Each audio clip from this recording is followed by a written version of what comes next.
Okay, recording in progress. So another kind of technical challenge with this work was that we had to decide how to evolve the matter. And at first we were thinking of using things like scalar fields that we already had in the code. But it turned out that it's really difficult to construct the initial conditions using scalar fields and things like that. It's much easier to just directly construct the energy density and the momentum density of the space-time from the initial conditions, and then evolve them directly. So you know how your energy density evolves and how your momentum density evolves, because you can use that the divergence of T mu nu is 0. So you can use this to constrain 4 components and how they evolve. But that's then not enough. You also need to define how the other components of the stress energy tensor evolve. And this is where all of these kind of exotic spacetimes often break down. So, you propose some warp drive metric and you say, okay, I need this matter configuration. But then, in a time evolution, is that stable?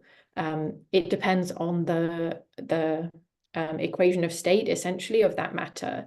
And as far as I know, there's no equation of state that supports a warp drive spacetime. So it will inevitably evolve away from this nice metric that Alcubierre wrote down into something that kind of disperses or that collapses into the center. And so that is a feature as well as a bug. So the actual Alcubierre metric itself, if it just kind of stayed there moving at a constant velocity through the space, it wouldn't actually give you any gravitational waves. But if it collapses and does something dynamical, then that's going to generate some gravitational wave content. So in a way, the fact that we don't know a good equation of state to keep this stable, is a good thing if you want to just generate gravitational waves. So what we do for the matter is we basically assume roughly a stiff equation of state. So in the paper, there's some justification for this, but it's really a bit of a hack, just because it was the thing that worked and the thing that was easy to implement. And then saying that the anisotropic stresses just effectively are damped and just die away in time. So if we prescribe things in this way, then everything we do is consistent with the Einstein equations. We evolve things forward in time consistently. We don't break the constraints or anything like that. But of course, then a lot of what we conclude is necessarily, potentially dependent on these choices of the matter equation of state. And so, we can't say that what we see is necessarily the right thing, or is it, how generic is it? So we have to do more work to try and understand to what extent what we see is kind of a generic behavior, or whether it's kind of specific to this particular setup for the matter that we've chosen. But okay, as I say, it was supposed to be a kind of quick, fun project. So we just do what we can. And so, now I will show you some of the results. So this is the extrinsic curvature K that I was saying about before. And so the ship is moving up in this direction. And so you can relate this to what I showed you before, where you have this region of positive K ahead of the ship that's collapsing, and the region of negative K behind that's expanding. And so I'll play this and you'll see what happens to those regions. So what you can see is that it's very bad for the people who are in the center. So these waves of positive and negative expansion just come in and are probably going to tear anyone in the ship apart by tidal forces, right? So this seems like it would be a very bad event for people who were in the spaceship. You can't take this movie too seriously. So as I said, the evolution of the extrinsic curvature is quite influenced by what gauge you choose. And so to some extent, you know, this, well, like all things in a numerical relativity simulation, this is not a gauge independent quantity, right? So when we see it kind of, I'll play it again, you know, we see it kind of dissipating away, you know, to the extent to which it decays to zero, you know, we would need to look at all the other components to really understand what's going on kind of physically with the space-time. But I think it's probably safe to say that it's very bad for the people in the ship. Like, I think clearly a lot's going on when the you know, the bubble collapses inwards. I think, yeah, it's definitely, yeah, definitely bad news to be in a collapsing warp bubble. So yeah, so I was saying, you know, you can't trust in a way the extrinsic curvature. You know, we have to extract quantities that are kind of physically meaningful. And as when we do gravitational waves from a, you know, a compact binary, we look at the Weyl scalars, right? We identify the Newman-Penrose scalars and you know, projections of the Weyl curvature onto tetrads. And so we can look at the evolution of the Weyl scalars where, you know, in the center, again, this doesn't necessarily tell you anything kind of physical. I mean, it tells you some stuff is going on, but it's not easy to interpret. But further away, where the space-time is essentially flat, you know, then you can identify it with some gravitational wave content. So let me play this as well. So it's kind of a little bit delayed compared to the extrinsic curvature. So that's why I said that the extrinsic curvature, I think, is mostly kind of a gauge effect and not necessarily kind of physical gravitational wave content. So you see these kind of dark and light stripes. This is really the sort of the gravitational wave content that's coming out from this collapse of the warp bubble. Yeah, and then, you know, when it reaches some radius, we can extract this and look at the waveforms. So because it has cylindrical symmetry, so if we align the tetrad axis with the direction of motion, then we only get modes for which m is 0. I think that's, yeah, I'm saying that correctly. So yeah, right, exactly. M is 0. So we have the 2-0 mode, the 3-0 mode, and the 4-0 mode. And I mean, they look kind of weird, right? So they, well, not so weird. I mean, you know, you have some oscillations, you have some reasonably well-defined frequency for the signal. And you know, this is something that, you know, potentially if it was loud enough, well, you could see. So, well, we'll come back at the end to talk about detectability, because there's some conclusions on that based on what we saw. But you can see that we only really did low velocities, low warp speeds. So this is 0.1 c, where c is speed of light, 0.15, 0.2. We did actually get it working up to 0.5, and we think it probably would work up to v is 1, but it starts to require really high resolution. And so we already kind of felt a bit guilty spending computing time doing this project, so we didn't push it too far. And, you know, the waveforms are fairly similar for different velocities. You know, they have the same sort of morphology. It's just the amplitude you can see is kind of growing, you know, roughly proportionately to the velocity.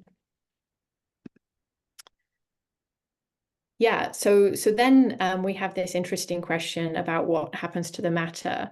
So we start with here it's negative energy density. So the black bits are negative and the white bits are positive energy.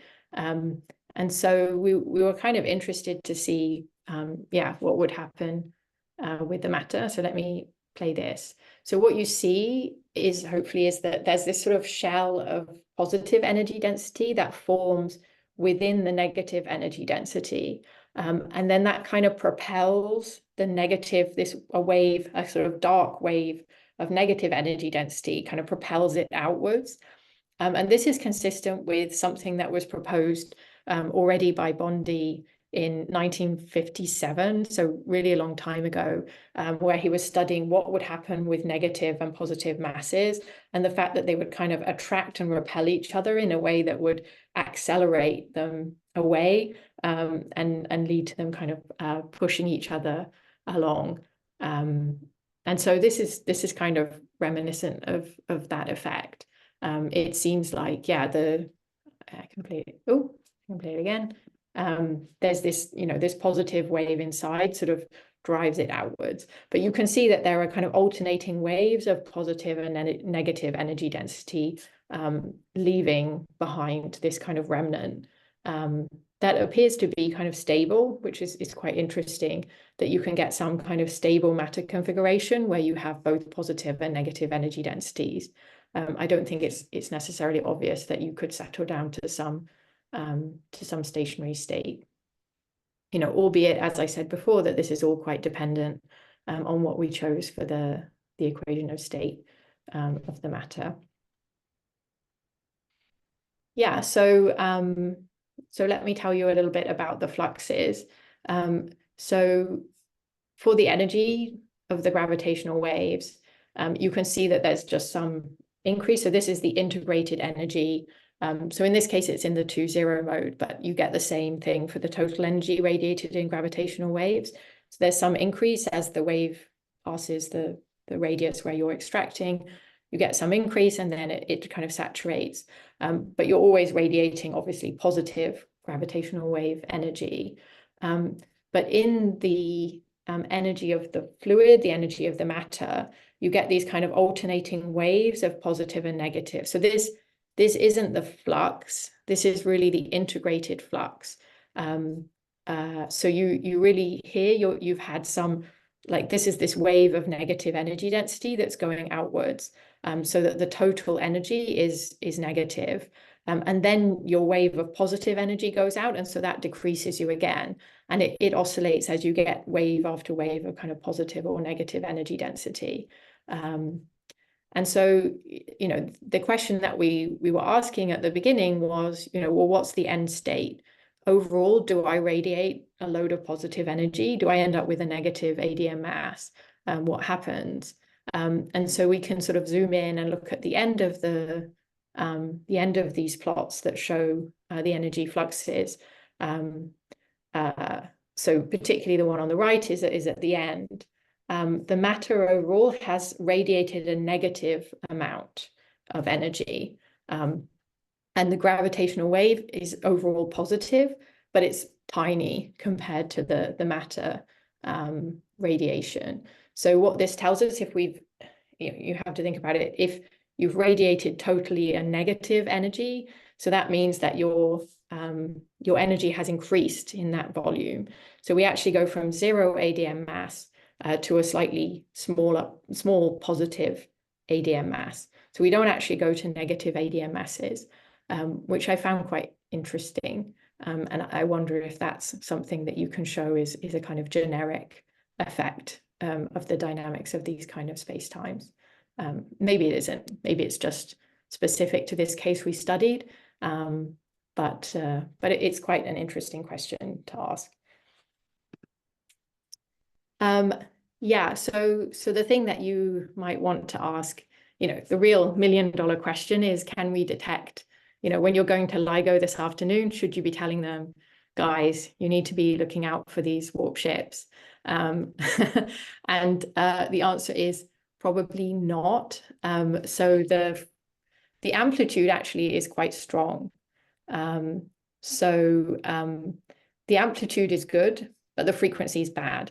So that's the kind of summary. So the frequency of these waves, I've actually managed to kind of chop off the legend, but you can see that they have kind of 1 unit, where if this square is 1 unit.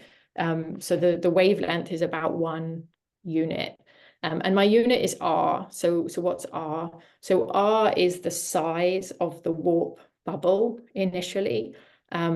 So in the paper, we use as a kind of reference value that R is probably something like a kilometer.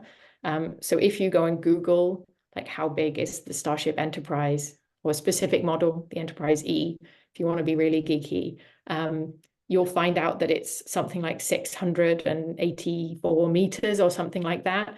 And so the warp bubble is of order a kilometer in size. And so if you convert that kilometer in geometric units into a frequency, it gives you something of the order of hundreds of kilohertz. So that's obviously much higher frequency than LIGO is sensitive to. And so, yeah, in principle, if these ships kind of are flying around with these warp drives, we would need a detector at a higher range of frequency to be able to see them. So we did have people say to us, oh, well, but if you make the warp ship bigger and bigger, if you have an Earth-sized warp drive, then you start maybe to be able to be in the LIGO band, or like a Death Star, I guess, or something like from Star Wars. So, I mean, yeah, I guess you can always play that game and say that we've ruled out Death Stars in the LIGO data, but I think, yeah, I mean, you can take this anywhere you want. But in terms of the amplitude, it's quite interesting because you can work out. So assuming that we did have a detector at the right frequency range, what would the amplitude be? And so we have this number 0.01 over R at a distance of R. 10 minutes. Oh, 10 minutes. Okay, that's good because I haven't got much left. Yeah, so if you put this into kind of physical numbers, again, for the 1 kilometer sized warp bubble, you end up saying that I think we could detect them to something like a megaparsec, which is pretty close. I mean, it's pretty far actually, right? So it's way beyond the galaxy. So we'd definitely be able to see anything happening in the galaxy with warp ships. Well, definitely. So Tim told me that I can't say definitely for things like this because you have to do a proper analysis and all of this kind of stuff. But I mean, it would be a very strong strain signal at that kind of distance. It would be 10 to the minus 21. So similar to the kind of LIGO sensitivity. Yeah, so it's a bit of a shame that we can't detect gravitational waves with LIGO for the moment. But yeah, if you like Star Trek Voyager, then there's this point at which they say, it's not about the destination, it's about the journey. So here are my movies again. So we had a lot of fun doing this project. And it is a bit silly, but it's also has some definitely had some interesting technical points in, and also had some interesting physics to try and think about what was going on. So in summary, I wanted to say to people, if they're people earlier in their careers, don't give up on your crazy ideas. But then I did actually wait until I got a permanent job before I put this on the archive, which I think is probably not such a bad idea. So LIGO has not ruled out post-warp civilizations yet, although, you can argue about it. But future high-frequency detectors, maybe will be able to, which is perhaps a motive. So there are groups looking to build higher frequency detectors, I know, for things like primordial black holes and cosmological signatures. And they can now argue that they would also be able to rule out or confirm the existence of alien warp drives. So that's quite nice. So there are still some questions open. So I think I'm a bit exhausted with warp drive. So I don't think I'm going to answer these. So if anyone else wants to, I will make my code public and they can go and investigate these questions. So yeah, is this behavior generic to negative energy space-time? So in particular, what's the impact of choosing different equations of state for the matter? And also what happens beyond V is C? So in principle, once you go beyond V is C, once you go past light speed, you should be able to form closed time-like curves. So you can imagine that, how does that manifest in a simulation? Do you get some kind of elliptic regions forming? Do you get some kind of pathologies? I think that would be quite interesting to think about, but also quite challenging because As I said, it did require quite high resolution, and I think especially in these cases you would. So you probably want to move to a code that's adapted to the cylindrical symmetry of the problem, which would allow you to go a lot further. And that's it. So just to say, I did post this on Twitter. So I never post anything on Twitter. But I thought that this was so fun and something that people on Twitter would probably like, that I decided I would put it on Twitter. And so if people are on Twitter and can, I don't know, do whatever you do on Twitter when you like something, repost it or like it, that would be great. It would be fun if we got kind of picked up by Captain Kirk or someone like that. That would make me very happy. And I'll stop now and take questions.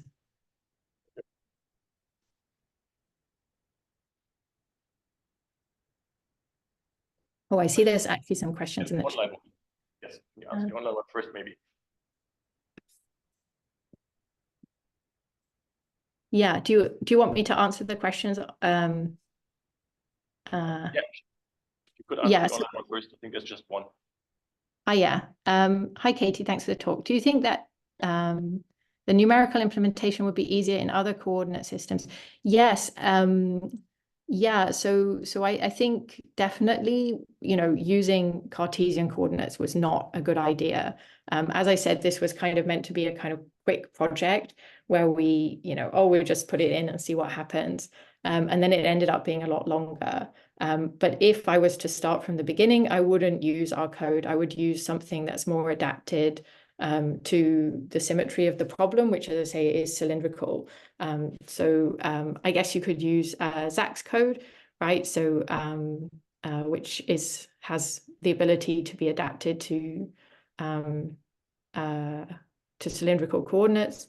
Or you could do a kind of cartoon reduction. So actually in our code, we have the ability to do a cartoon reduction to 2 dimensions. But I didn't get that integrated with the warp drive code. But in the future, if I had the strength, that's probably the way that I would go. Yeah. Any questions in the room? Okay. Hello, Katy. Can you hear me? Yes. Okay. So based on my understanding, it seems you started with the warped spacetime and then it became to Minkowski, like it radiated away and became Minkowski. Yeah. So further away it is Minkowski. So in the center you actually do get some kind of like remnant. I don't know, you could call it like a warp fluid star. I don't know, I could probably make up some cool name for it if I thought about it harder. But you get some blob of this matter, like whatever it is, the warp fluid, and it's curving the space-time because it's matter, it's got energy, and it does seem to be stable. So and from our analysis, that has some overall, it has a positive mass, so it has some positive and negative energy density in the matter, but the total kind of ADM mass of the remnant space-time appears to be positive, a small positive value. So it doesn't go completely to Minkowski, it doesn't completely dissipate, there is still some remnant there.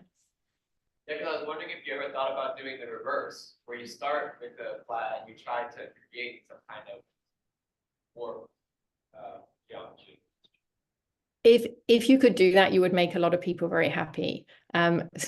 So I think, yeah, forming a warp drive dynamically, I mean, that's a really good point. So, in all of these, I mean, we think about this in terms of like modified gravity theories as well, right? Where we think, not only can we just kind of write down a solution, but can we get to that solution dynamically? And in the case of the warp drive, you're relying on, the aliens to have some kind of clever technology that somehow confines this fluid in the right distribution to drive the warp drive forward. Kind of similar to, well, I think for wormholes, some configurations are kind of stable, but I don't know if you can form them dynamically, right? So if you can think of a way to form these dynamically, as I say, that would be amazing. But I think it's quite hard. Yeah. Thank you. Any more questions in the room? I've got one question. Mainly, so I'm not an expert in any of this, obviously. But when you said this is a gravitational wave sourced by the collapse of the rock bubble, is this anything that would look at all similar to collapse of other bubbles that you might have, say, in an early universe, some domain walls, anything like that? Oh, yeah. That's a good question. I don't know, because I actually don't think, so I know that Eugene Lim was looking at kind of bubbles colliding. So I don't know if you put in something that was like normal matter, so no negative energy density, you just put this kind of ring of stuff and you let it collapse, you probably would get something a bit similar. So yeah, degeneracy with other signals is definitely something you would need to think about. But I guess I guess the real question is, does it look like a supernova? Because I guess that's the most kind of comparable thing that we know does exist. So I guess I haven't really thought about that, but yeah, you could definitely try and figure out if it's similar to something like a supernova. That would be cool. Okay, thanks. There's one more online question. Oh yeah. Which other options of gauge choices do you plan to implement? Yeah. So gauge choices can't help us just not destroy the ship. So I think the ship will definitely always, gauge is just gauge. So gauge is just coordinates. So we should see the same physical result, whatever gauge we use. But maybe you mean like other equations of state for the matter. So that's the hope, is that we could develop some equation of state for the fluid that would somehow support the warp drive configuration and allow it to be stable. And there was something we thought of in the paper. It's like a footnote in the paper where we talk about what you would need to do for that. And it seemed like you would need some higher order derivatives in space and time. So you need some third order derivatives to try and support it. We made this kind of hand-wavy argument about it.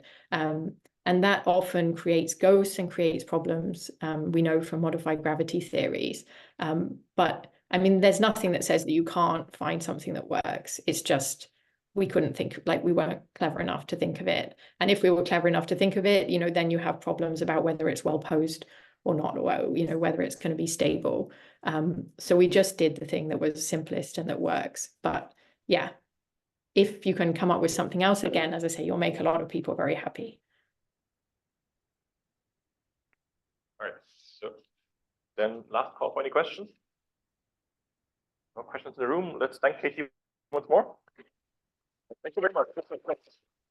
I'm not sure if you'll be around a little bit longer or if you have any more time for questions. Otherwise, people, I guess, can send you a Twitter message or retweet your tweet. Of course, yes, definitely. Thank you. Thank you. And for us local here, we have coffee outside again, and we'll have the next talk by Helvi Witek at 10:30, also remote.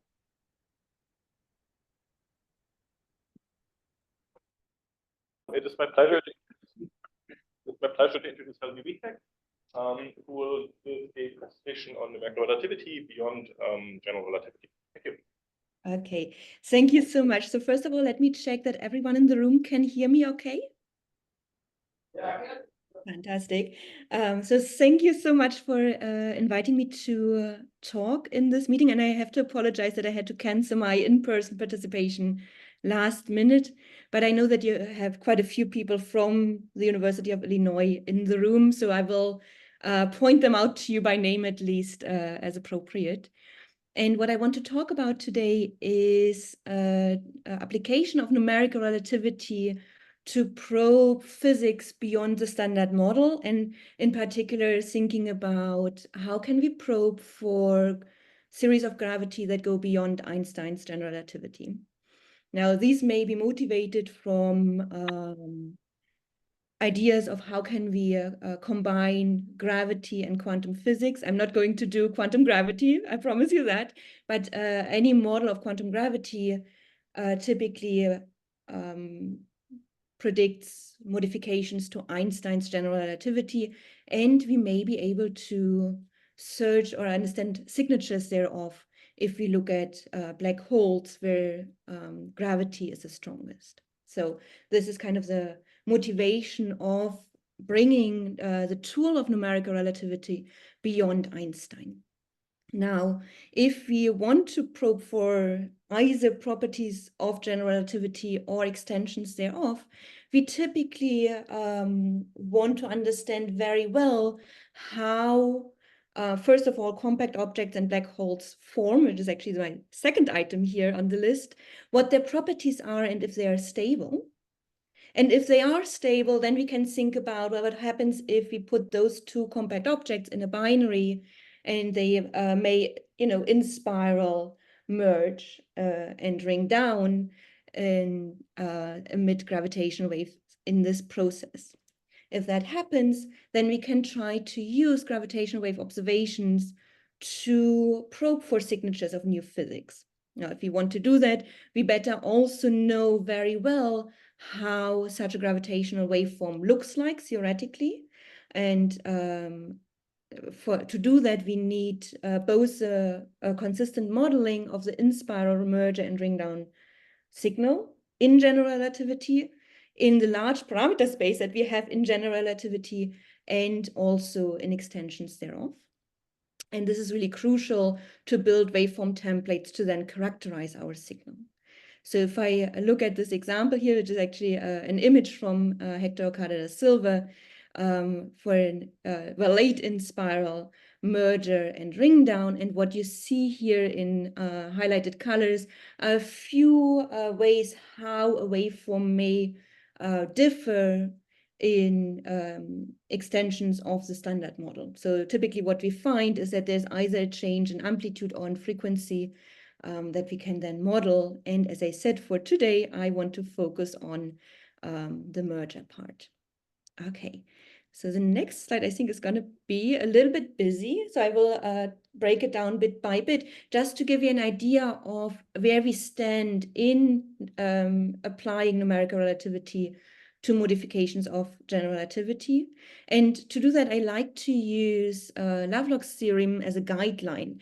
And he tells us that in 4 space-time dimensions, the only divergence-free symmetric rank 2 tensor constructed only from the metric and its derivatives up to second order and preserving diffeomorphism invariance is the Einstein tensor plus a cosmological constant.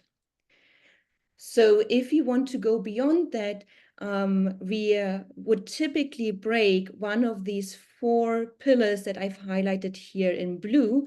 I'm not going to talk about going beyond 4 space-time dimensions, although I know that this actually has been a very interesting and active field for quite a while. I know, Eric, you have been working on this as well. I've done this in my PhD some 10 years ago. But now I really want to focus on the other 3, where we say we can either have extra fields, or we can look at theories that have more than just second derivatives of the metric, or there's some early work on breaking diffeomorphism invariance. And again, we don't have to go through everything in detail, but just to give you a flavor of what's been going on in this field. And you see there has been some early work about 10, 15 years ago, mostly on scalar tensor series, which is the most straightforward modification to general relativity. And then there has really been, I think, a lot of work over the last 4 or 5 years, which you can see here. I'm happy to share the slides if anyone's interested in the references. And I also want to highlight that I'm not going to talk about everything that's on this slide. So this is really just to give you an idea of what's been going on in the field. And I want to focus mostly on models with higher derivative corrections. I think I would touch upon effective field theory of gravity, and I will show you in an action how all of this looks like. And I will touch a little bit upon work where we just look at very light scalar fields around black holes. So this is not necessarily going beyond Einstein, but it's going beyond our standard model in particle physics. So this is where we stand at the moment. So as I said, for today, I do want to focus on a subset of this body of work, looking at higher curvature corrections that become relevant in the strong curvature regime.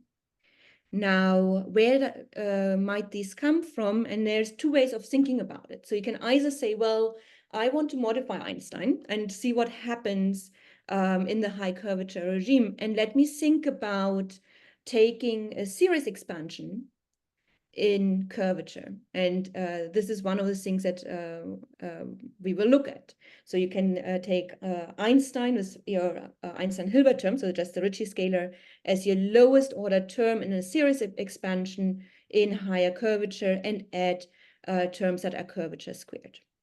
And this is something that we would probably call a bottom-up approach, building from the bottom up to think about what could be a complete theory. You could also take the reverse and say, oh, let's take a class of models that have been proposed as candidates for quantum gravity, such as string theory, and let's take that and now take a low energy limit of this, which gives you supergravity in high dimensions, and then do dimensional reductions down to 4 dimensions. And people have actually worked this out explicitly, and you end up with a very similar action. And I'm just actually writing down the Lagrangian here. So what do we have here? We get our beloved Einstein-Hilbert term, just the Ricci scalar.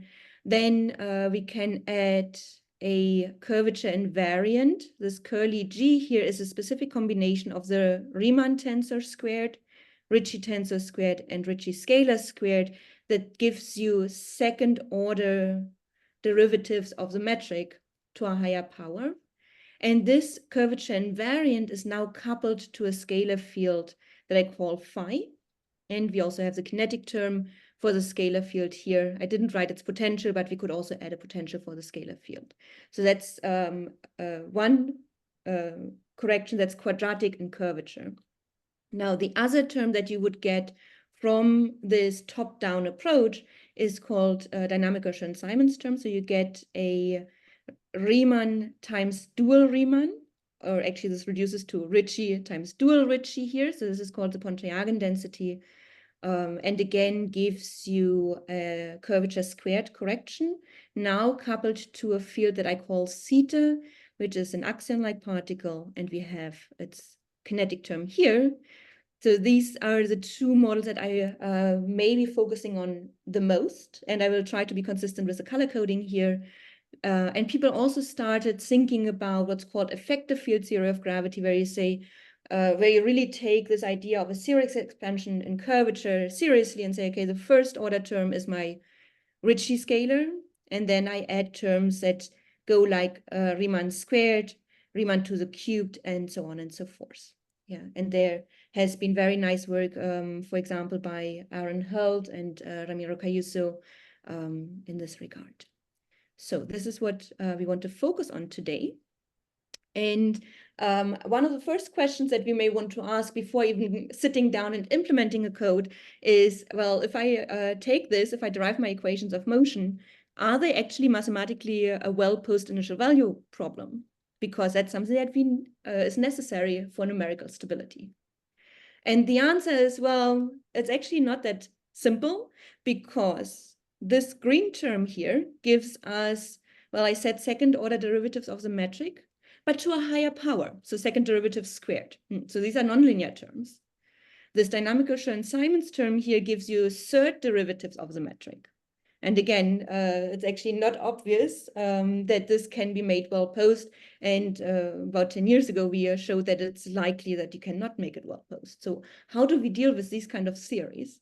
And luckily, we now actually have different ways of dealing with these type of equations. So I'm just writing it here again. So we can have higher time derivatives.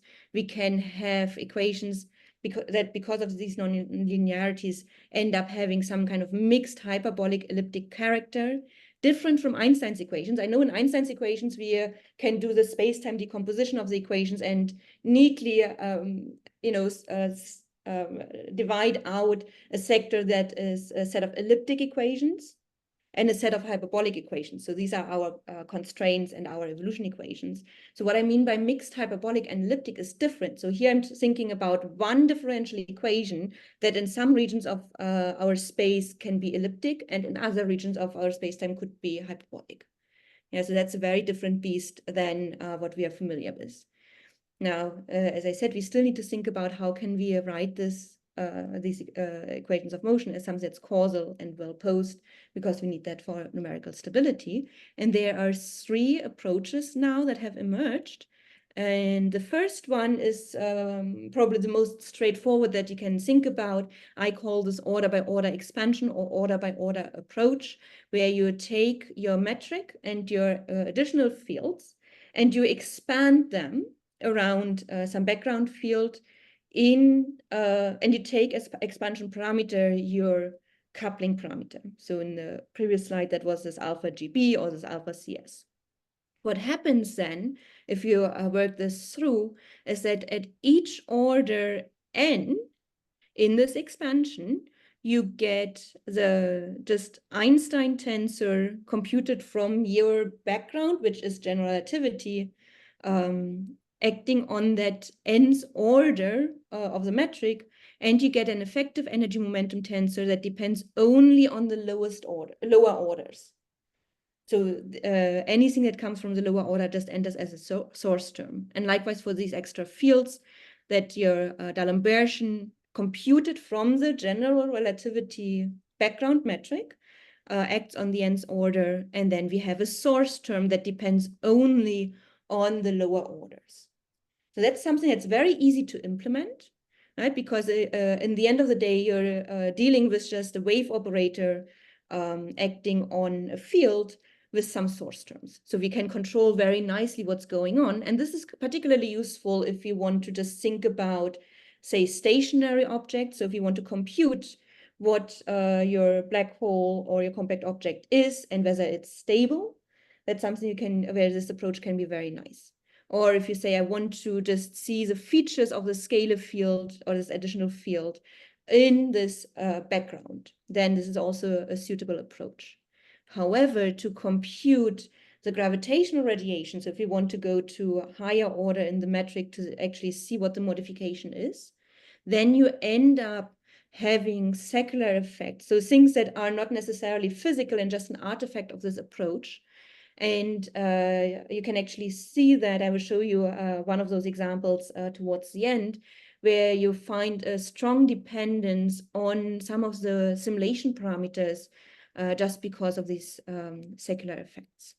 So there's some ideas on how one might regularize this by Leo Stein and his student, but I think the paper is for a toy model, so I haven't yet seen it for the full problem, which I think is notoriously hard to do.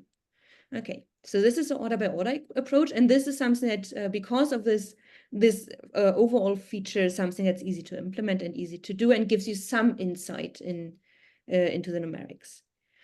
Good. So the next approach is actually inspired by relativistic hydrodynamics, and that goes back to a paper by Luis Lena and collaborators and students, where they say, okay, in relativistic hydrodynamics, what do we do if we need to deal with our higher derivative equations? It turns out that Navier-Stokes equations themselves, for example, are also not well posed. And what you do instead is to introduce an auxiliary field that takes care of some of the higher derivatives or of the nonlinearities.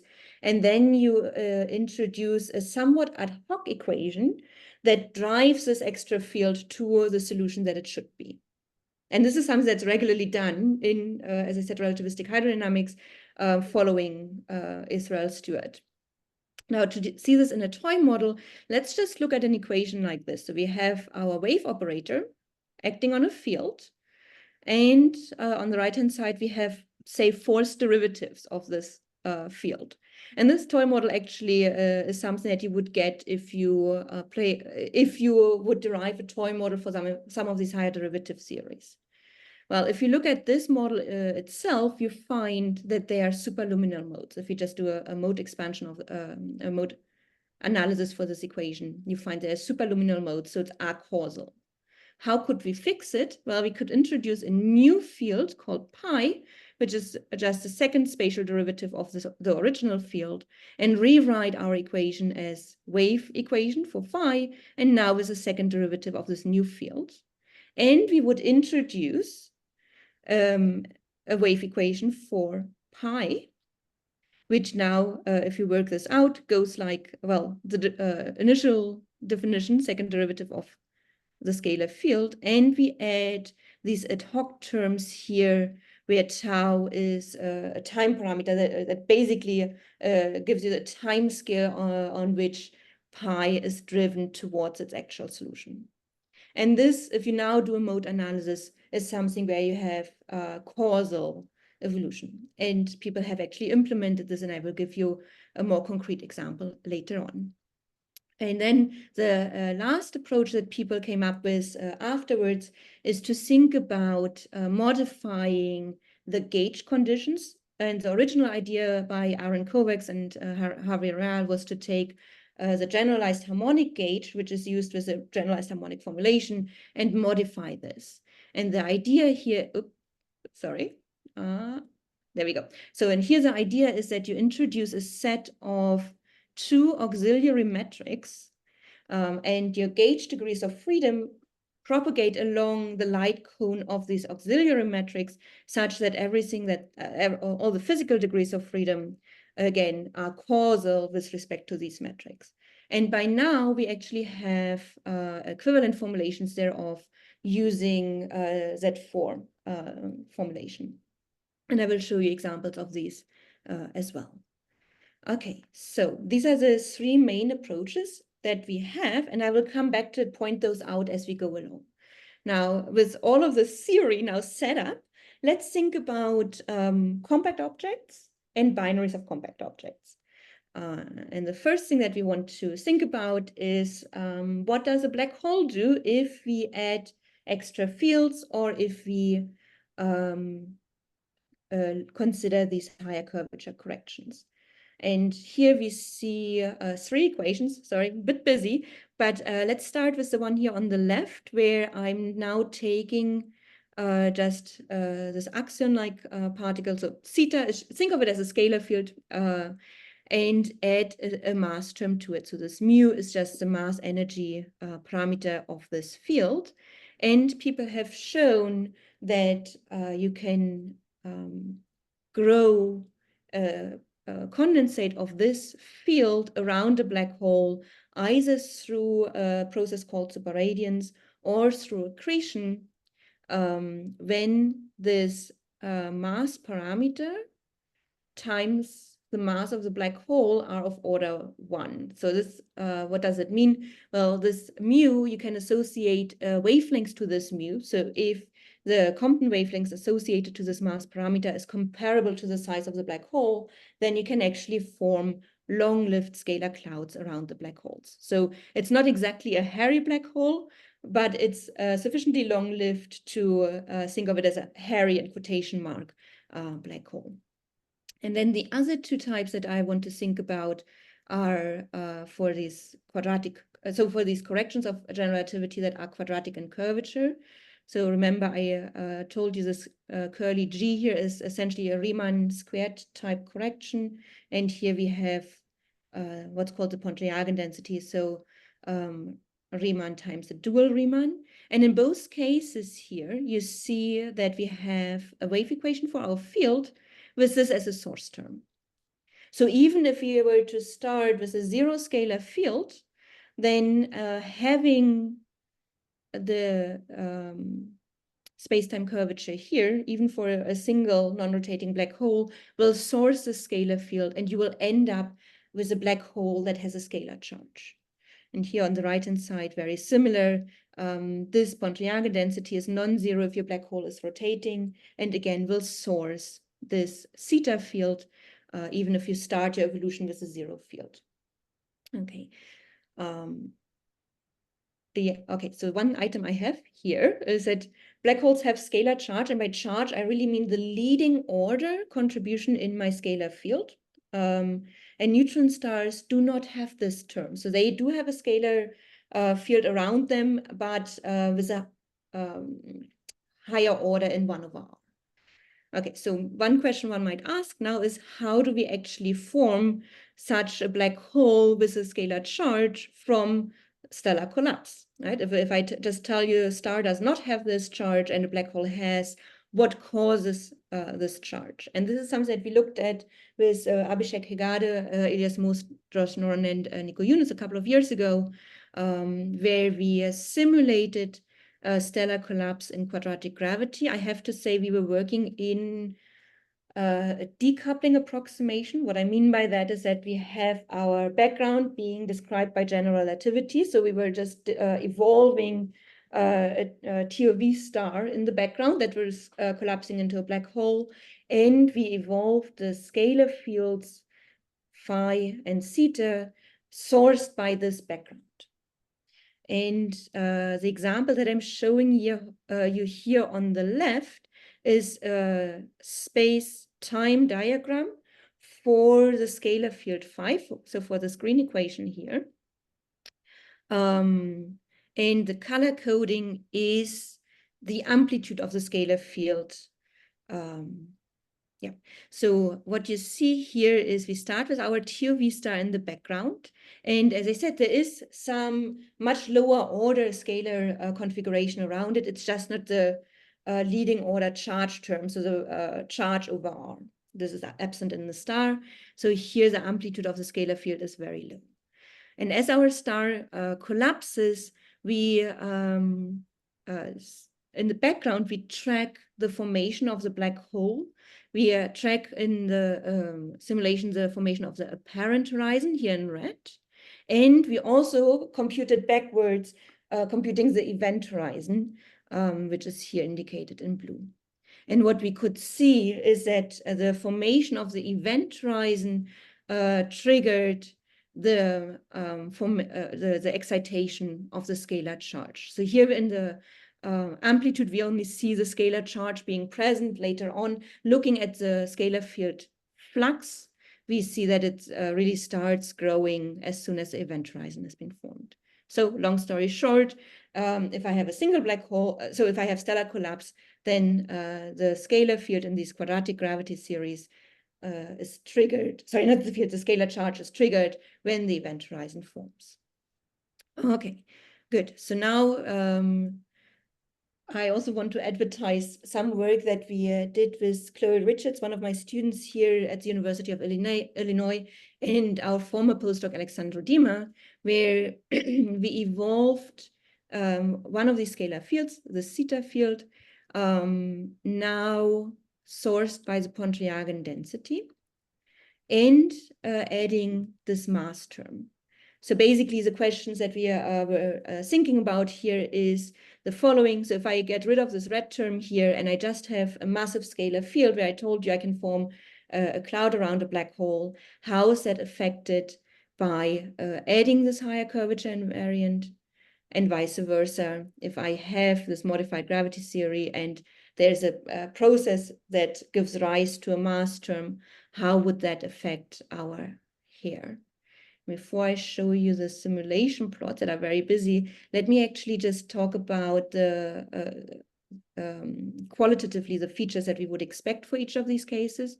So again, let's get rid of the Pontryagin density here and look just as at the mass term, which is in blue. This would give rise to a scalar field cloud, as indicated here, which is dominated by an L equal M equal 1 dipole. So this is what we are indicating here. And it's this field, this cloud, is oscillating with a frequency that's determined by this mass parameter mu. Okay, so if we now get rid of this mass parameter and just look at the feature due to the Pontryagin density, then this one gives rise to a hair, which is indicated here in red. So this is an axis symmetric configuration, L equal 1 dipole, M equal 0. And this truly is a hair in the mathematical sense. Now, as I said, the question is, if we switch both on, how will this affect our field and our field configuration? And to see this, let's have a look at our snapshots from our simulations here. So I know this is very busy. So let me talk you through this. On the left, I'm showing you the equatorial plane, so y versus x. On the left-hand side, it's a simulation in GR with just a mass term, so getting rid of this red term here. And on the right-hand side, this is switched on. And the question here was, how does this higher curvature coupling affect our massive scalar field? And well, from the snapshot, you don't see any difference. Actually, looking at the data more precisely, you don't see any difference. So in the end of the day, this higher curvature correction does not affect the massive scalar field cloud, which might be expected given that this affects the axisymmetric mode that's aligned with a black hole spin. Now, the picture is a little bit different when we look at the plane that's perpendicular to the equatorial plane, so aligned with a spin. So that's the ZX plane. The spin of the black hole is indicated here. And again, on the left-hand side, it's a simulation in general relativity, just with a massive scalar field. And on the right, we have our correction due to the Pontryagin density, where we see this dipole structure emerging due to the Pontryagin density. And then if we were to zoom out, we actually see that now instead of just having the dipole here, this field starts oscillating, and again with a frequency determined by this mass parameter. So this is what we have for single black holes. So what you should take away from this part is that if we modify general relativity, in particular if we add these higher curvature terms, then we end up with black holes that can have a scalar charge. And now you can think about what happens if you put those in a binary. And actually, one shout out to Nora, who I think is in the room, who's working on a very similar project, but now having here the Gauss-Bonnet invariant. So if you're interested to hear more about it, just go talk to Nora. Okay, so now let's think about the binary. And again, let's start bit by bit. And I know many of you may have seen this animation already, where we took two black holes in this scalar Gauss-Bonnet gravity, where our black holes have scalar hair. And what I will show you in the animation is the evolution of the scalar field driven by two black holes described by general relativity. Okay. Each of these black holes has a scalar charge, and two black holes actually is a relatively simple setup. So I have black holes that are not spinning, that have a mass ratio of 1 to 2. And what you already see here is the scalar charge associated to each of the black holes. Since the scalar charge is determined by the curvature, the larger charge is actually around the smaller mass black hole, which has a higher curvature here. So if I let this evolve, then what you can see is that as our two scalar charges are orbiting, they generate scalar dipole radiation. Right, so this is what you can start seeing here. And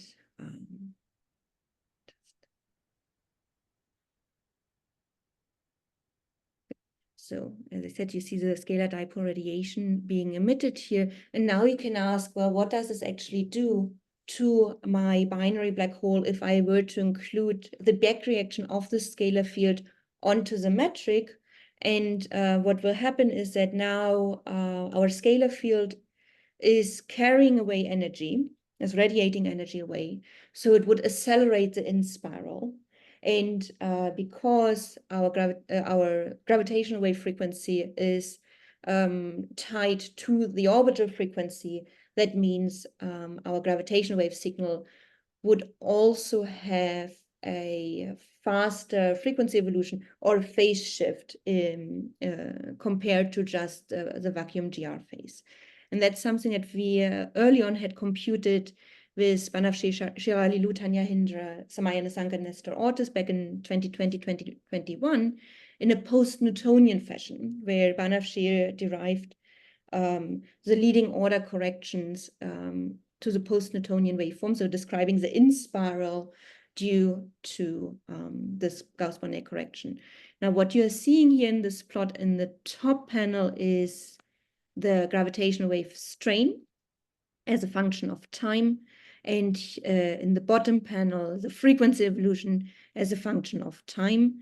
The black curve here corresponds to our signal in general relativity for a black hole with a binary with a mass ratio of 1 to 2.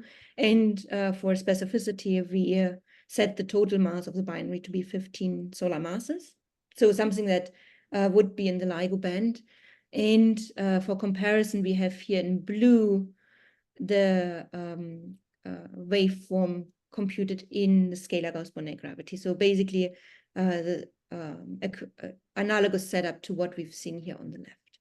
And what you can see now in the gravitational waveform, where we computed the full correction to the waveform, is indeed this gravitational wave phase shift compared to the general relativistic counterpart. Now, I should point out that all of this has been done. So the left-hand side simulation has been done in this decoupling approximation or order by order expansion, where I said, well, it's nice to look at single black holes and to just get the dynamics of the scalar field, but it really is not a very good approach to compute the back reaction onto the metric. So this is work that has been done in the following, and I actually want to, oh no, I didn't want, let me actually just go there and skip this part here, because I think people have seen this.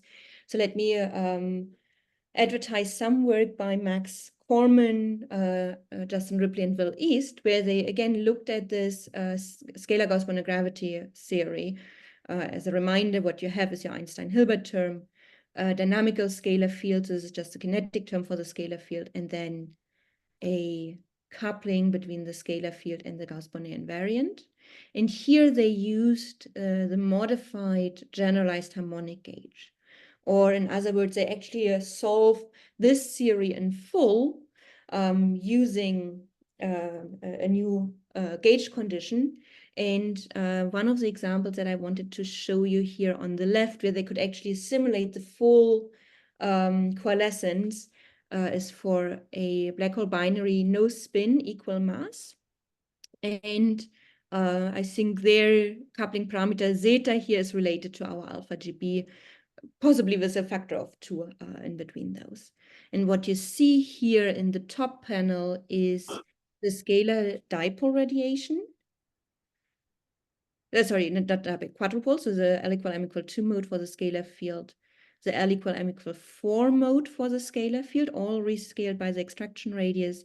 And then here in the bottom panel, the gravitational radiation computed using the Newman-Penrose scalar and the L equal M equal 2 mode thereof as a function of time. And yeah, so what you can see here are several things. So this is our scalar dipole emission, quadrupole emission, I'm sorry, compared to the post-Newtonian calculation. And then the important bit is that actually, yes, they could go through the entire simulation, modeling the merger of two black holes in full in this theory, and giving us an understanding on what the gravitational wave signal would look like. Surprisingly simple, probably. I think we all expected a little bit more going on here, but again, we couldn't know that unless we went about looking for it. So this was really nice work by Max. And one of the issues that she reported in the original paper is that for some cases, so for example, even just going to a mass ratio of 1 to 2, they saw a breakdown of this new gauge conditions close to merger. I think by now they fixed this, and there's actually a body of follow-up work both by Max and also by people like Katy, Clough, and Daniela Doneva. And I think you saw one of Katy's talks earlier this morning. Okay, so that's the full approach. 10 minutes. Yep, I know. Good. So I did want to advertise actually a little bit more work, not only by my group, but also by others. And this is a paper by Libert Salon, Katy, Clough, and Pau Figueras, where they also looked at black hole simulations in scalar Gauss-Bonnet gravity. This is a green term here, but they also included all the scalar field terms that would come at a similar derivative order. So This is what they have here. And the important bit is that they are using now a ZZ4 formulation with a modified puncture gauge that has been inspired by this modified generalized harmonic gauge. But since so I think if you're an Einstein toolkit user, you are probably much more familiar with using BSSN or Z4, a variant of Z4. And now the good news is this is actually also available. And here what they're showing are simulations of binary black hole with equal mass, initial separation of 11m. And what you have here is, again, the leading order quadrupole mode of the gravitational wave signal. Here it's the strain as a function of time. And the different curves here correspond to different choices for the coupling. And I'm sorry, every group uses a different coupling parameter. So this lambda GB now again is related to what I called alpha GB earlier, but this is the coupling parameter to the Gauss-Bonnet invariant, and G2 is a coupling parameter to the scalar field. And in this plot here in blue is a GR waveform, which you can see here underneath the orange one. And then if you have a small coupling to the higher curvature invariant, these are actually almost lying on top of each other. I think here's an inset, a zoom in of this case. But if you increase the coupling constants, then you do indeed see this dephasing that I mentioned earlier, so a faster in spiral due to this extra emission of scalar radiation. And I believe this implementation is now also public in their open source code GR4res, which is working with GRChombo. Yes, so this is a reference to the paper that they have. Good. So let me see. So the last approximation or approach that I wanted to tell you about is this fixing of equations inspired by Israel Stewart. And this is something that Ramiro Cayuso has been spearheading for an effective field theory of gravity, where you have your Einstein-Hilbert term and then a Riemann to the force. So Riemann squared, Riemann to the force kind of correction, where you also get modifications to your black hole solutions and potentially to your gravitational wave signal. And here they used a combination of first reducing the order of the equations and then fixing those equations a la Israel Stewart, as I described before. And again, the proof of principle simulations that they did were binaries with an equal mass, separation of 12m. And here on the right-hand side, you see an example of the simulations plotting the quadrupole gravitational wave mode, again, the strain as a function of time. And in the bottom panel, the phase of each of these evolutions as a function of time. Here, the blue curve, so the middle one corresponds to general relativity, and depending on their coupling strengths, which now is called epsilon, I apologize, this can either lead to an earlier merger or to a later, delayed merger. Okay, so one of the questions that you might ask now is, well, if we have all of these different approaches, and I already hinted at, some of these approaches may depend more on parameters than others, how robust are these different approaches? And let me just flash the slide that I had earlier. I'm not going to go through it again, but just to remind everyone of what I was saying before. So we have this order by order expansion. We have this fixing a la Hydro or a la Israel Stewart, and we have evolutions of the full equations using modified gauge conditions. And this question of how robust are these approaches is something that Max Corman answered very recently, actually, just a couple of weeks ago, where she performed simulations of binary black holes in scalar Gauss-Bonnet gravity using all three approaches. And what she did was to simulate binary black hole with parameters similar to GW150914, so the first binary black hole that merger that we've ever detected. And the first plot that I'm showing you here is comparing the full evolution with this order by order expansion. So there are a lot of, and again, what I'm plotting here is a quadrupole gravitational wave strain as a function of time, where we have in black is just general relativity. Then the green and the pinkish curve are the full evolution for two different parameters. And you can see those here, I think, most easily in the inset. And then she compares that to this order by order reduction in the bluish curves here, the dashed lines. And what you see is that these dashed lines seem to give a much, much higher amplitude and phase shift than you would get from the full solution. And this, I think, is in part due to these secular effects that I mentioned earlier that are actually not physical and just an artifact of the approach. Now, she did a similar comparison for the waveforms in scalar Gauss-bounded gravity here in green and blue. So these are these two lines here. And then changing the time scales for this fixing approach. And you can see that depending on this time scale, which is really just a parameter in your simulation, the merger can appear to happen earlier or similar to what you would get from the full solution. So as an upshot is that what we can see here explicitly is that there's a strong dependence in numerical parameters, both in the order by order expansion and this fixing approach, and that the most accurate approach, if it's available, is really using this modified gauge condition that gives us the most accurate evolutions. Now, I know I have about 2 minutes left, so I wanted to skip this and shout out to Cheng-Ching to tell you about his work.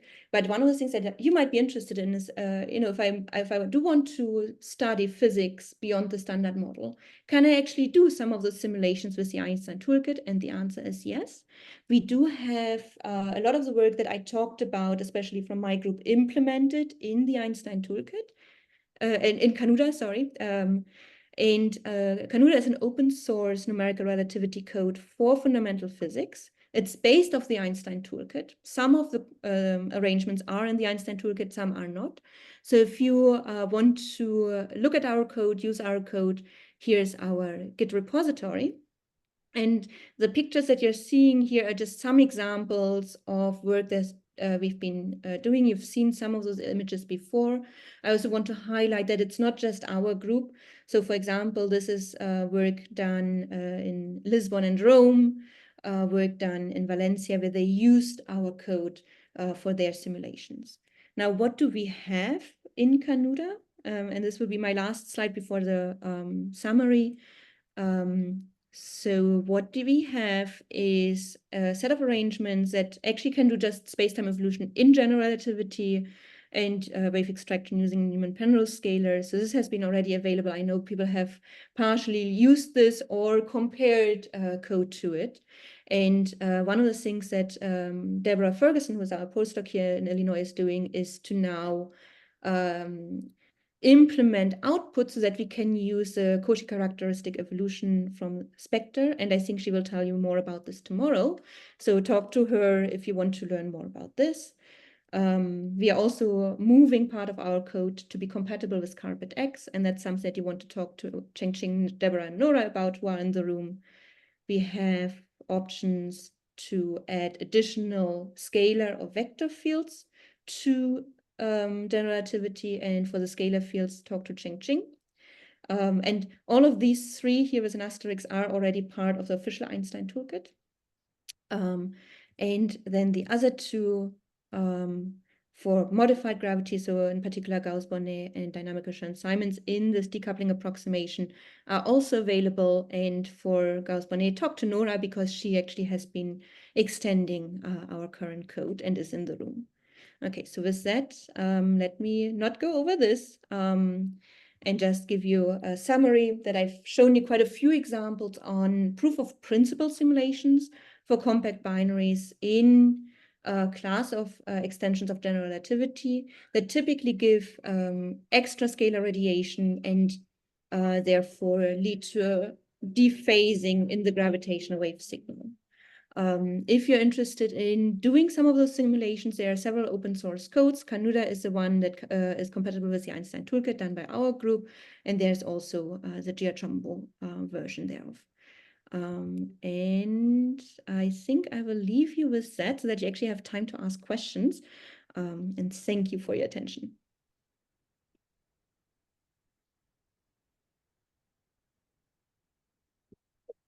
So we have quite a bit of time for questions, about 14 minutes or so. I think you can hear me actually. Yeah. Can you hear me? So I can hear one person speaking. That's me probably. Okay. I can't hear myself right now. Okay. We actually have one more speaker before the lunchtime comes about. So Anuj, if you are able to set up your laptop, go to Zoom, log in, then we can save a bit of time. With that, any questions from the room for Helvi? Zach is first. Thanks, Helvi, for the very nice talk. I'm very curious about how you intend to address the concern about eccentricity reduction in initial data, given that we don't have necessarily post-Newtonian theories for every alternative theory of gravity. Yeah, so this is a really good question.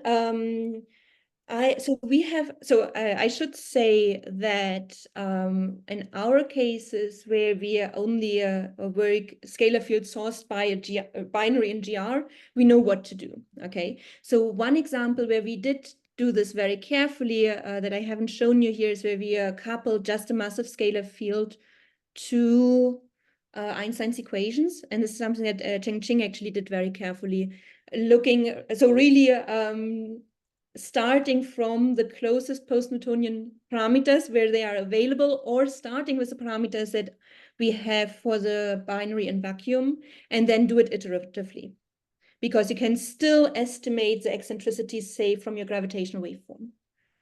Does that make sense?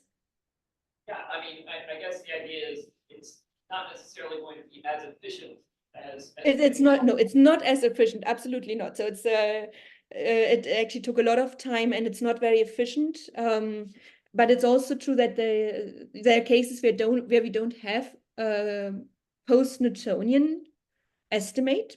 So we have to start with whatever is closest to this, and it's not efficient. Now, for these simulations in modified gravity, so the ones that I've shown you, I don't think they actually cared about eccentricity reduction. So they just started with a set of parameters, and at least in some cases, I know that they haven't been thinking about it very carefully, because it really was a first proof of principle. We can do these simulations in the first place. And now the next step, especially if we want to use those waveforms for data analysis, we need to think about eccentricity reduction. So this is a very, very good point, but I don't think this has really been done rigorously yet. And there's one question online, Helvi, in chat. Okay, there are some jargon in there that I don't know. Okay.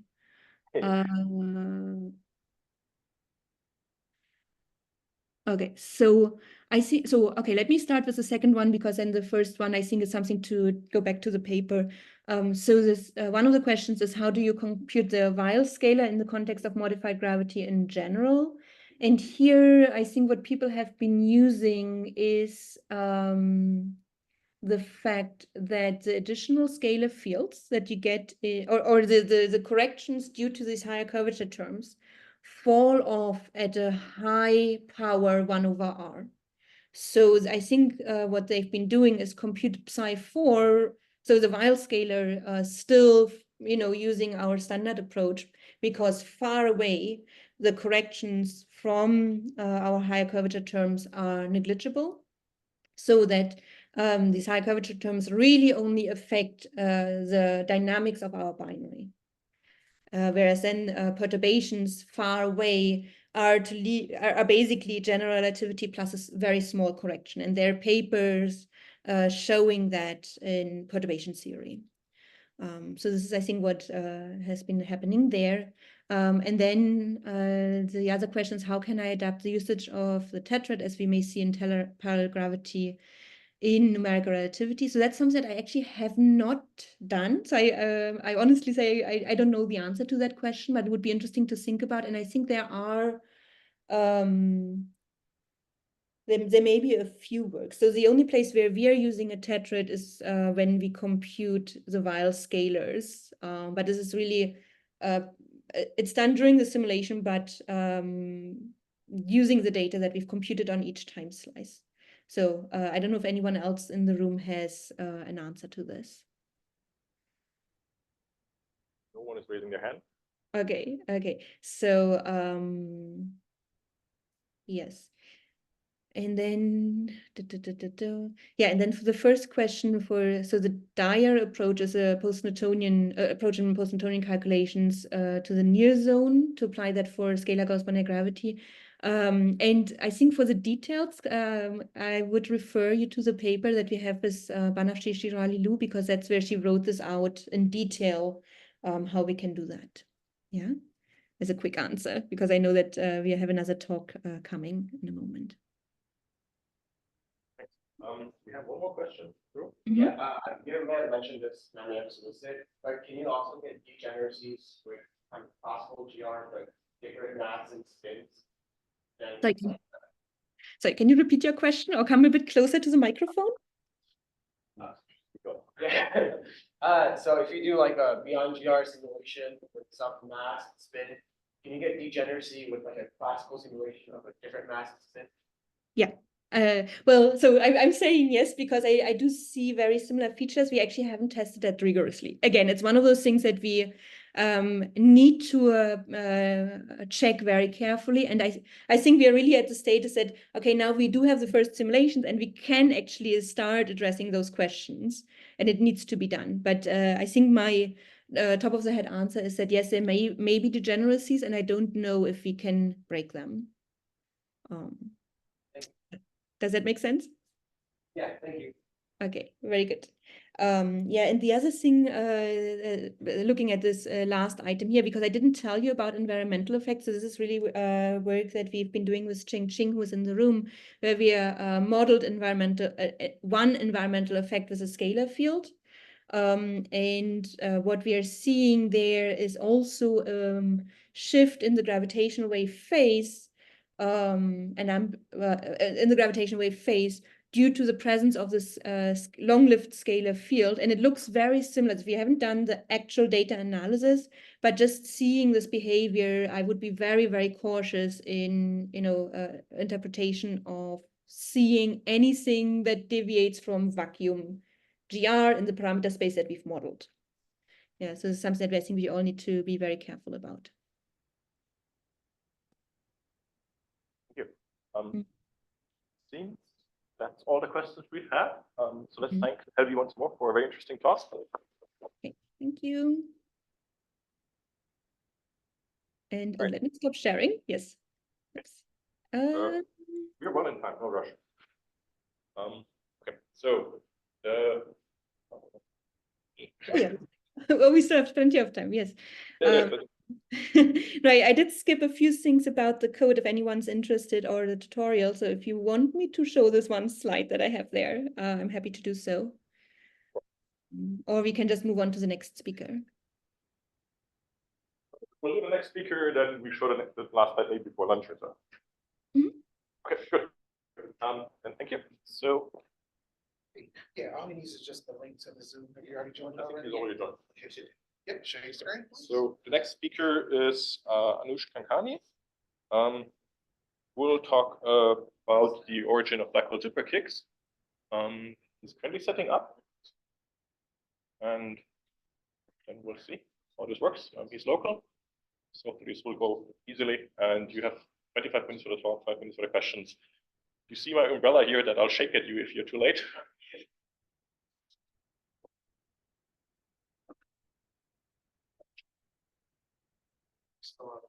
Yeah. Yeah, I'll move in just a second. So if you have something that just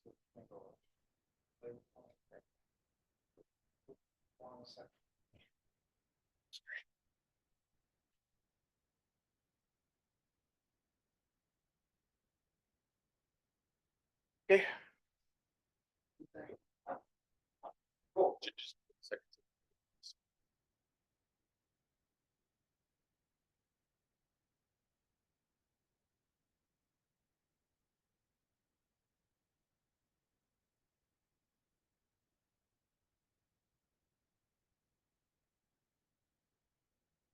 All right.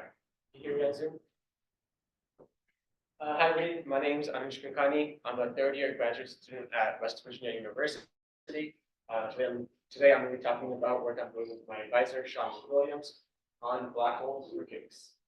So it occurred to me as I was making this presentation that there are probably people here at this meeting who were involved in the original superkick papers. It's pretty cool. But for those of us who aren't, black holes, or who weren't, black hole superkicks were kind of one of the big numerical discoveries that came after all of the breakthroughs in the early 2000s. And what they found was that in cases of binary black hole mergers, where the two spins of the black holes were opposite and aligned along the orbital plane, that when the final black hole emerges from the merger, it receives a significant kick out of the orbital plane. So there's a nice little cartoon picture I grabbed from like actually an Astrovite article on the early superkick papers, if anyone wants to check that out. And so if we take two black holes orbiting in the XY plane, this is kind of what I'm going to use throughout this presentation. If their spins are also opposite along the XY plane, then that final black hole is going to receive a big kick or velocity in either the plus or minus z direction, depending on the spin orientation. And so obviously when this was discovered, people wanted to know how big can the kick be? And it turns out it can be pretty massive. So like I think in pure superkick cases, quasi-circular pure superkick cases, there was something like 4,000 kilometers a second, and then it can be boosted by combining things like a hang-up effect and eccentricity and so on. And there was a recent paper that looked at head-on cases of two black holes just colliding with each other. And if you extrapolate to the maximally spinning case, it ends up being something just under 10% the speed of light, which is kind of insane when we're talking about, supermassive black holes and not some low mass ejected material or particle or something. And so obviously,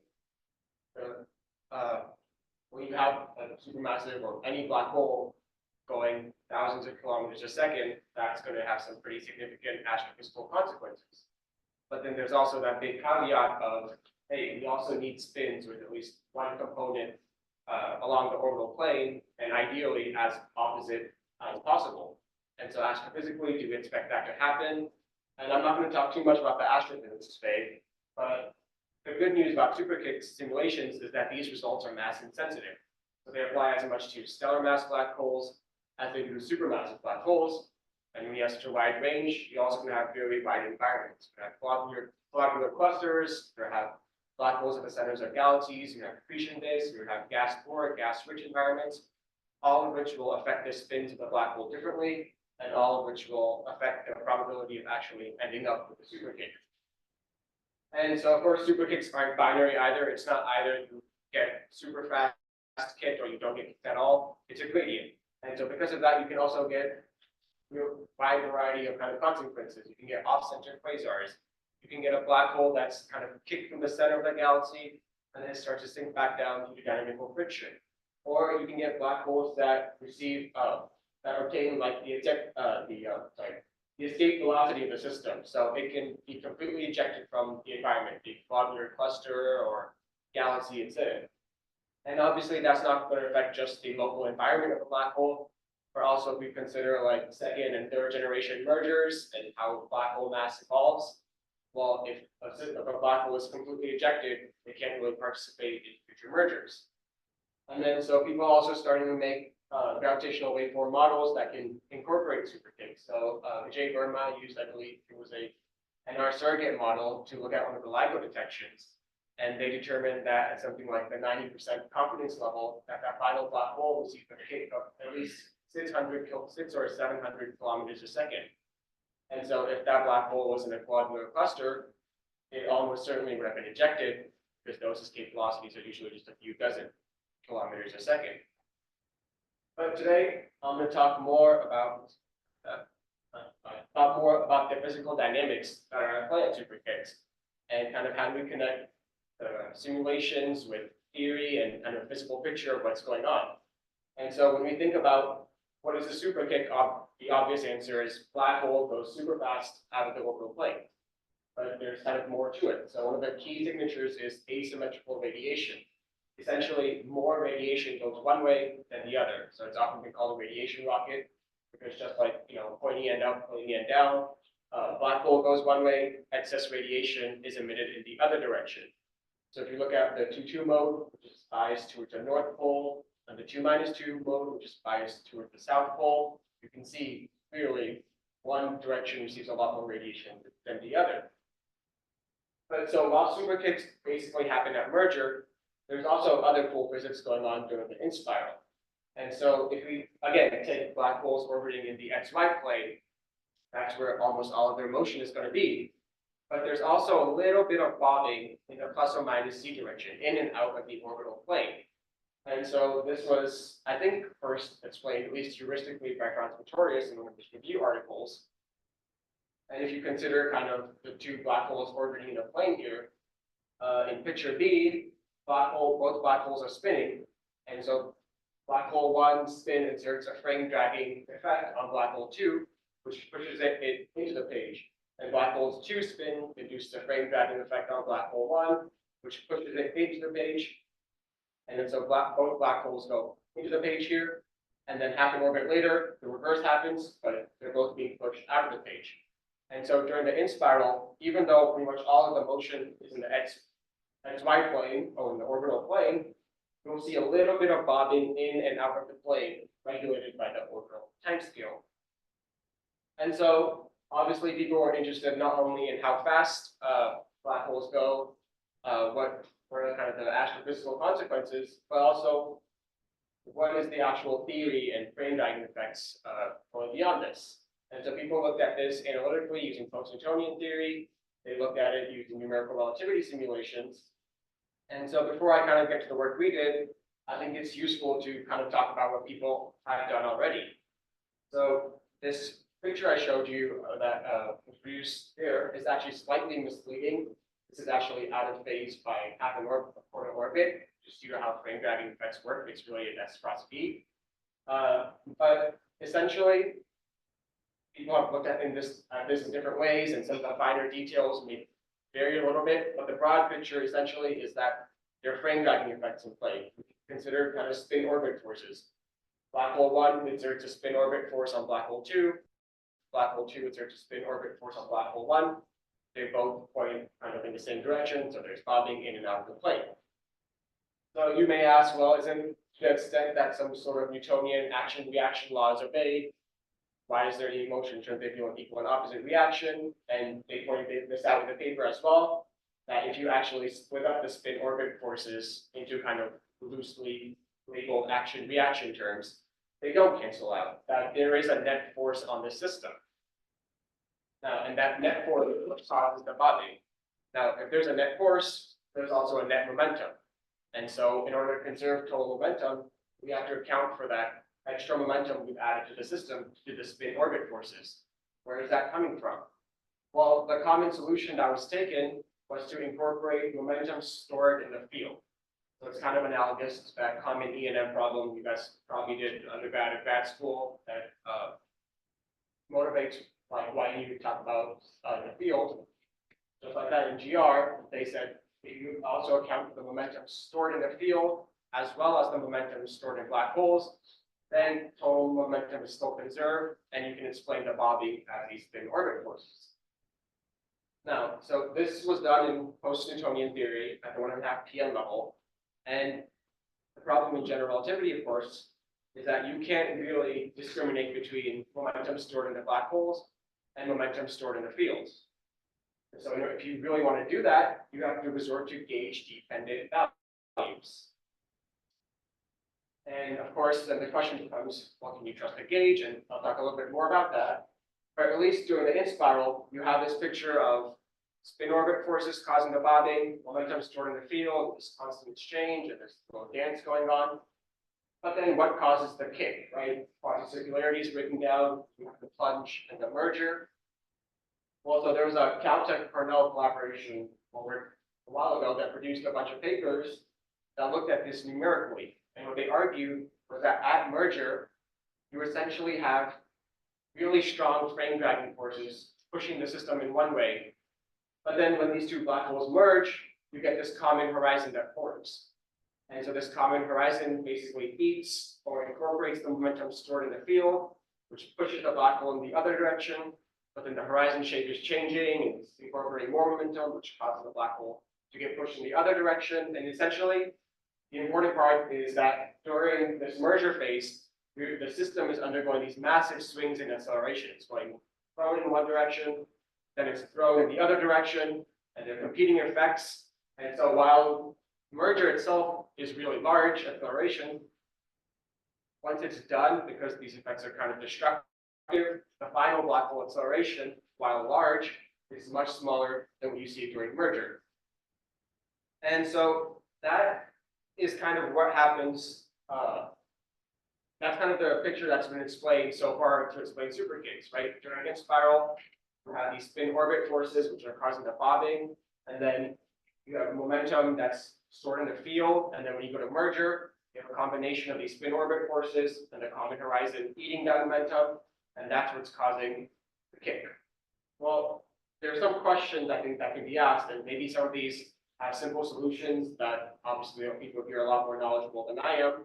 So you can ask, for example, what happens to momentum stored in the field in scattering cases, where two black holes approach each other, they're exerting these spin orbit forces, there's momentum stored in the field, but then as they go away, what happens to that field momentum? Does it get radiated away? Is there some deformation? I don't think it's completely clear what happens there. But I think a bigger question is kind of, when you do these simulations, you're using gauge. All numerical relativity simulations are done in a gauge. And so if you look at, for example, the coordinate data, those are gauge dependent results. And can we trust the gauge? Because if you want to see, at the end of the day, what we're going to know is how fast is the black hole going and what direction is it going? What's the true black hole motion? And you can do that by just looking at, AH finder, puncher tracker, output data, and you see these massive swings during merger. But alternatively, you can also calculate the radiation, momentum lost in the radiation, and you see it behaves completely differently. It's smooth, unidirectional, and doesn't see any of these massive swings. So if you use this kind of field momentum frame dragging picture, sure, you can explain this massive swings that you see in this gauge dependent data. But at the end of the day, if you have a black hole that's going really fast, accelerating in one direction, then going in another direction, then going back in another direction, why is the radiation so only really going in one direction? Interestingly, at the end, both values actually converge to basically the same result. But during the merger, there's clearly two very qualitatively different pictures being painted, depending on if you trust gauge dependent coordinate data or radiation. So kind of just stepping back a bit and thinking about what exactly do we see in a superkick. Like I mentioned, it's a radiation bucket. You see black hole going one way and the radiation going, excess radiation rather, going the other way. Right, I think the question is it the black hole going one way that's causing excess radiation to be emitted the other way? Or is it excess radiation being boosted in one direction that then by conservation of momentum is causing the black hole to go in the other direction? Essentially, what is actually being frame dragged at merger? Is it a black hole being frame dragged? Or can we alternatively say that the radiation is actually being frame dragged and boosted in one direction, and the black hole motion is a consequence of that? And then of course, how do we connect simulation and theory, right? Do we trust the gauge? Are we looking, should we use radiation at infinity? Is that a more accurate picture of the true motion of the black holes? And then finally, is the kick a continuation of the in-spiral bobbing, or are we seeing different physics become dominant? if during the in spiral we say there's the spin orbit frame dragging force, which we can look at in post-Newtonian theory, of course, during merger, everything breaks down. And so we can't really use that same post-Newtonian theory. So is it the same forces at in spiral that are still dominant at merger, or do different frame dragging effects become dominant? And so a couple of years ago, my advisor built what he calls the backward one body, or Bob model, and it's essentially a way to model the gravitational radiation for the merger ring down portion of a black hole in spiral. And it uses a one body approach, so it's effectively a little, well, you know, the effective one body name, but it uses properties of the remnant black hole to model the merger ring down radiation. And the really important part to understand about Bob is that it's all about the light ring. So the physical picture that Bob paints is that in this one body model, you have, you know, your one body, and you have some perturber that's coming towards the one body. All that matters is the moment that the perturber crosses the light ring. That's when all of the merger radiation, merger ring down radiation is going to be generated. Now, why do we see merger and then ring down? Why do we see this like time gap? Well, these disturbances are going to be created with different frequencies and have different angular momentum. So they take different amounts of time to leave the light ring. So for example, the merger radiation would be the first to leave the light ring and therefore reach us the first. The what we'll call the ring down radiation will have different angular momentum, different frequency, and take longer to leave the light ring. And that's why you see this time delay. And so what we're going to do is, can we use kind of this backwards one body picture to explain superkicks? Because of course, while in spiral is interesting, superkicks are really all about that merger radiation. And so if we say that the perturber crossing the light ring is creating all the radiation, and then what we can do is say, well, what's the effective frame dragging effect at the light ring? Is this radiation being boosted in one direction? And then if we say, if we can calculate essentially the asymmetry in the radiation when the perturber crosses the light ring, how is that radiation being boosted? We can then get the kick velocity. And so a really simple calculation you can do is, so this was NR simulations done by Low, I'm not trying to pronounce that, sorry. Essentially, what they found was that pure superkick simulations are kind of when the spins are along the orbital plane, but there's also a hang-up effect, which essentially maximizes the total radiation emitted by the system. So if you only have one component of the spin along the orbital plane, you can actually get even larger kicks. And so essentially, if you have your spin angled with respect to some theta to the orbital angular momentum, for every spin, there is some theta angle that maximizes the kick. And so what they did was they essentially used NR simulations and then created some fitting form, and they showed that, hey, at these spins, this is the maximum kick. Well, you can use this Bob light ring picture to analytically just determine what is this maximum theta at every spin. And so you say, perturber crosses the light ring, you can integrate the net frame dragging effect over the light ring, and essentially calculate how is the radiation being boosted. And from that, you can see, without really needing any NR, you can match the NR results pretty well, especially at low and medium spins.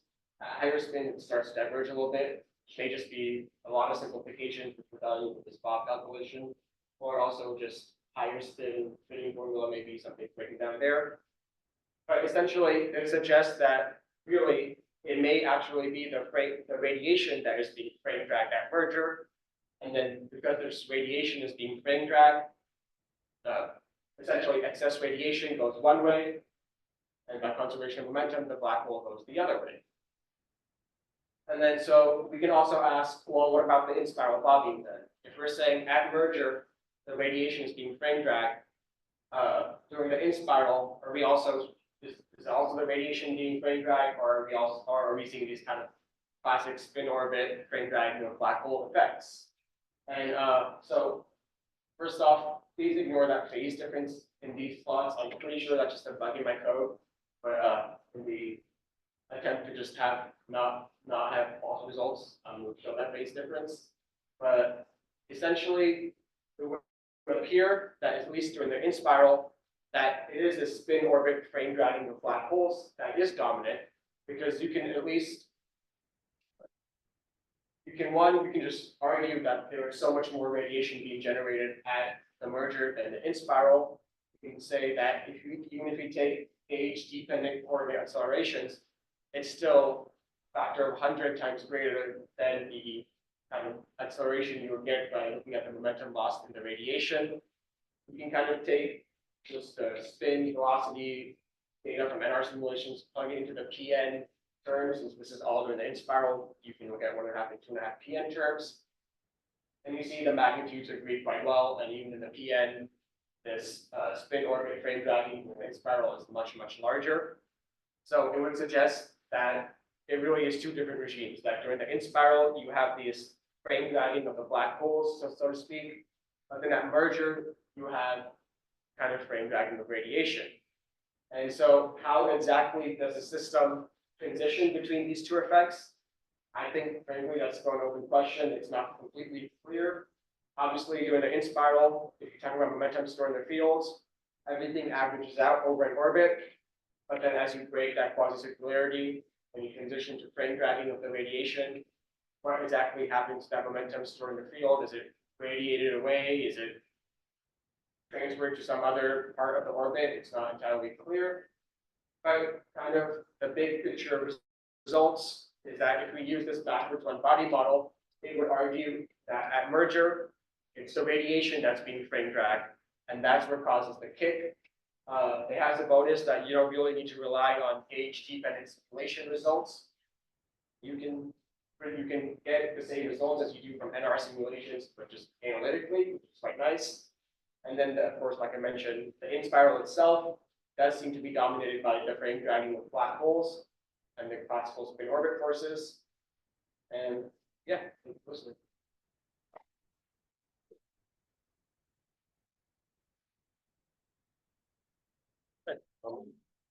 What is the time for questions? So, start with, are there any questions in the room?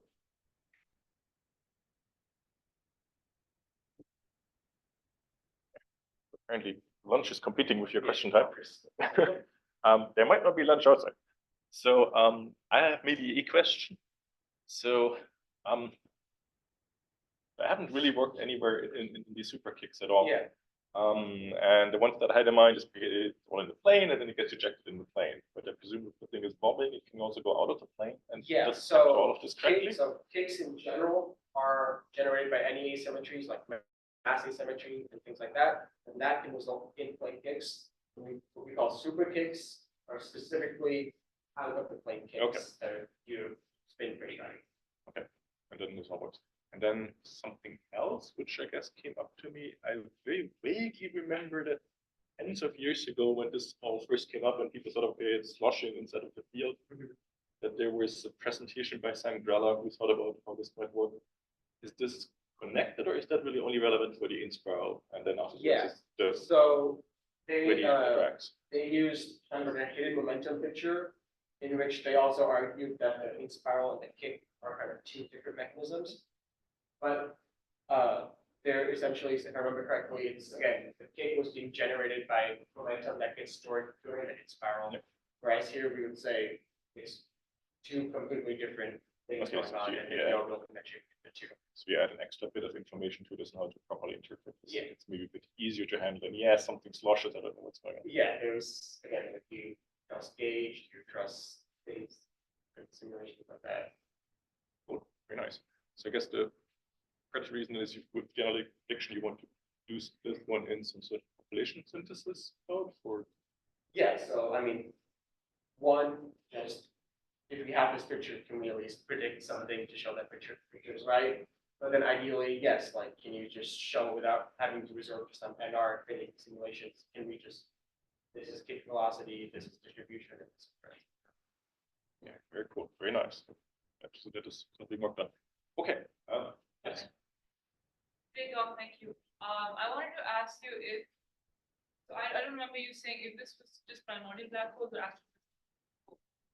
So this, I mean, astrophysical black holes in the sense that, I mean, these simulations are, of course, mass insensitive, like Einstein told me, I suppose would apply to any black holes of any mass, so I don't see why this couldn't also apply to primordial black holes, since they'll also have some mass and some spin, and so the same effect should be at play.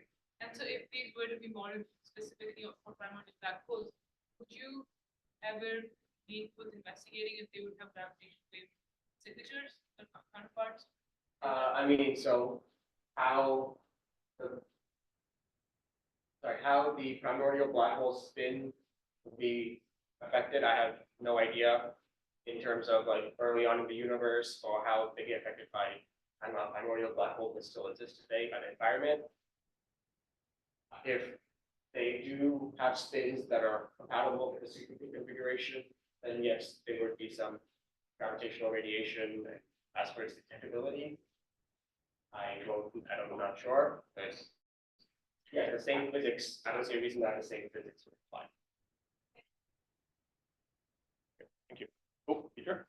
Yes, so I remember back when this Superkicks stuff first came out, that it was kind of unclear whether astrophysically you actually get those configurations. Yes.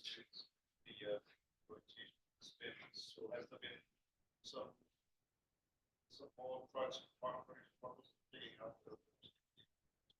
I will say not so much, as in if you look it up, like the library of Superkicks, it's still from the early 2007 papers. Of course, the big question is kind of